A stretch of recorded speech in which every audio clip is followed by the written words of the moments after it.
Okay, so we're back here for part 2. This is the second page, the back of the front page. Now, there are a lot more things that they're asking us to do. We're actually going to do most of the work back on the front because we'd like to see the graph while we're going through it. But we're going to use a straight edge. We already did that. We used a ruler to draw the line of best fit representing the points. Okay, so that's done. Check. Select 2 points on your line and calculate the slope of your line of best fit. Well, I circled 2 points already. I'll come back to that. Now what we're going to do with this is we're going to write the equation of the line of best fit by finding the slope and the y-intercept. So we're going to write the equation y equals mx plus b. And then we're going to use the equation to predict the world's population. So I'm going to go back to the front so that we can look at this. All right, so that was our picture. Those were our values. Now these are the points that I used. So the first thing, if we want to write the equation of a line, is we need to know what the slope is. Well, on the side here, we can calculate slope by finding the difference of the y's and dividing by the difference of the x's. M equals y sub 2 minus y sub 1 all over x sub 2 minus x sub 1. Now the points that we're using are 1960 and 3, that's x1, y1. And then 2005, 6.5, that's my x sub 2, y sub 2. So let's see, subtract the y's, so that would be 6.5 minus 3. Subtract the x's, that's 2005 minus 1960.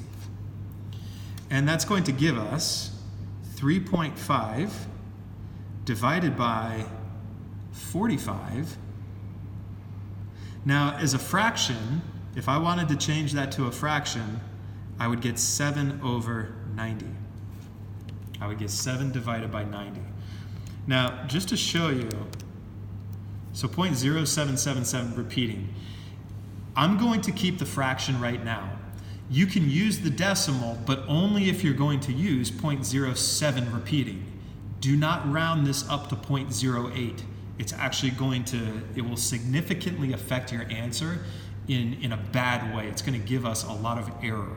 So I'm going to be as exact as possible. I am going to use 7 out of 90 for my slope.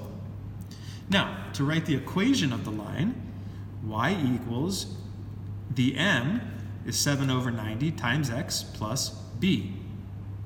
For x and y, we need to pick one of our ordered pairs.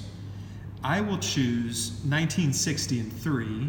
I could use this one as well, but then I'm using a decimal. So we're going to use 1960 and 3. Use 1960 is the year, that's the x value, and then 3 is the population in billions, that is the y value. So the y value, 3, equals 7 divided by 90 times 1960 plus the b value. Now, if we work this out, if we multiply that out, we are going to get, now again, it's a decimal, it's 152.4 repeating plus b. To solve for b, this is a constant. I'm going to move the constant by subtracting it on both sides. And we get negative 149.4 repeating is equal to b. So the equation, I'm going to write it down here. The line of best fit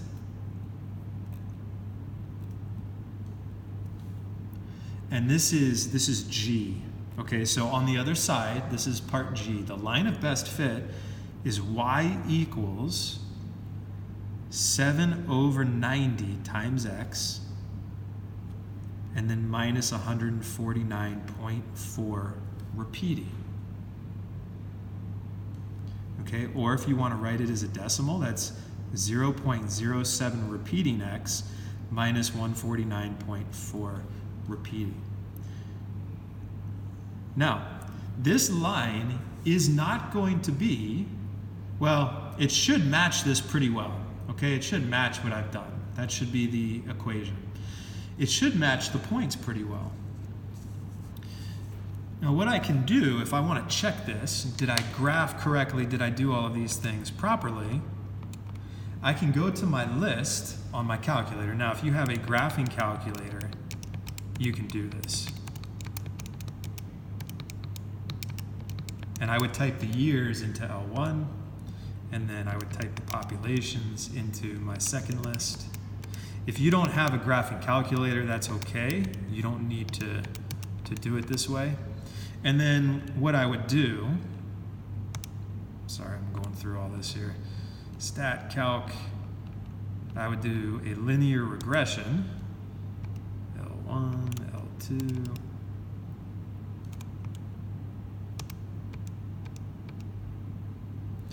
okay, and my equation of the line, if I have the calculator do this, it comes up with the slope, which is A, as 0.075. Well, what did we get? We got 0.07777. That's pretty close.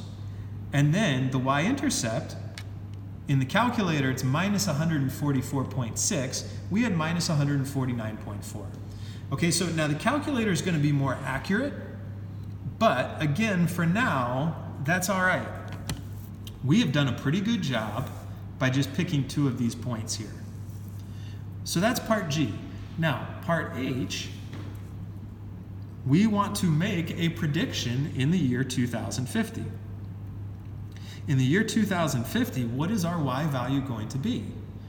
Well, now that we have the equation, if we take an x value and we substitute, this is a function. When you substitute an x and you evaluate it, you will get a y value. So y equals 0.07 repeating times the x, 2050, that's the year, minus 149.4 repeating. Now if I'm going to type this, I'm going to use the calculator now. I can do that. I don't want to say 0.07 or 0.08. I want to be as exact as possible. Times 2050, and then minus 149.4 repeating is 4. I'll type a bunch of those. Enter. 9.99999. Okay, so in this case, I think it's all right if we round that to 10 billion. So we are right on.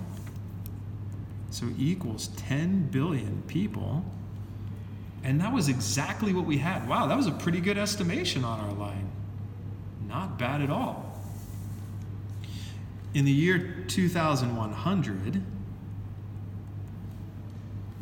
we're going to do the same thing, except now, instead of the 2050, we're going to type 2100. Now, the nice thing about my calculator is I can recall what I had just typed, and I'm just going to go in and change 2050 to 2100. Enter, and we get 13.9 approximately, 13.9 billion, which again, our estimation from just kind of eyeballing it was actually pretty darn close. So there's 13.9 billion people. Okay, so our equation is pretty good.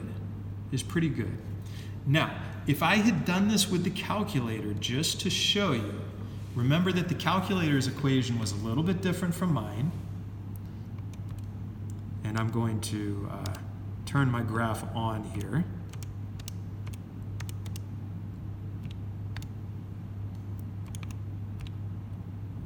Type in lots of things. Oop, I don't want that.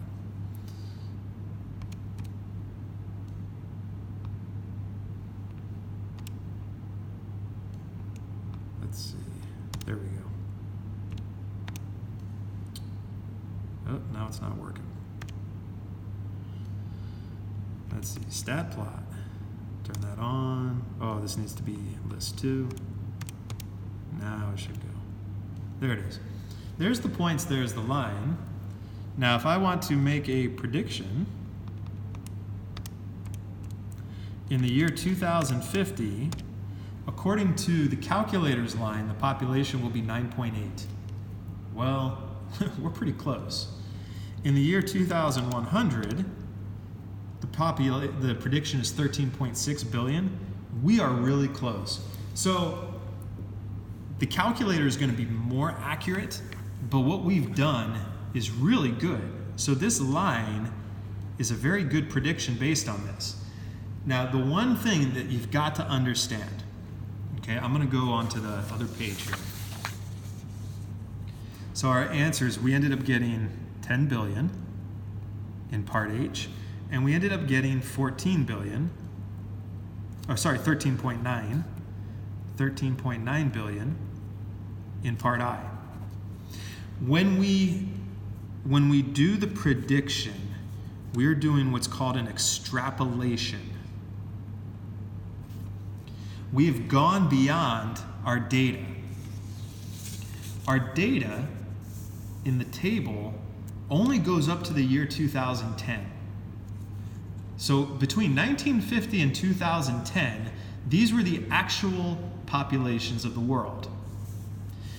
If we wanted to predict, for example, 1975, if we wanted to predict what was the world's population in 1975, this model would be a very accurate model. 1975 would be a little bit more than 4 billion people. That would probably be pretty accurate. That is called interpolation. That's within our domain. That's within the years that we know. But if we go into the future, now we are extrapolating. We are outside of the data values that we were given. So if this line were to continue, then our predictions would be very good. But are they going to continue? We don't know that. We cannot predict what's going to happen in the future. And the other thing, the other way that I'll show you that extrapolation will make no sense is, what if we wanted to predict in the year 1000? What if we went back into the past and we said, what was the population in the year 1000? Now, if we use our equation, it would be y equals 0.07 repeating times 1000 minus 149.4 repeating. Okay, so I'll go back to our equation. So if I type the year 1000, maybe it was 1 billion people, maybe it was 500 million. According to our equation, the population of the world back then was negative 71.7 billion people. Now you have to ask yourself, does this even make sense? How can you have a negative population? How can you have negative people? The answer is you can't. Okay, so you have to be careful when you are extrapolating. You have to understand we are making an estimate, we're making a prediction, but that doesn't mean that it's going to be accurate, because we can't say for certain that this trend will continue. Maybe it does, but again, maybe there are other reasons where this would slow down, where this could even go down, or where this could be even faster, it could rise faster. Okay, so when we analyze data, we need to be aware of all of these things, but this is the type of math that we're looking for. We're looking for patterns. We're trying to apply mathematics to explain what's happening in the world. And one last thing I'll say, if you go to websites, government websites, and if you look for their estimates for world population, I will guarantee you that their estimates are very close to this. We are doing the same kinds of math that they are doing as they try to plan for the future. And that is the end of the notes.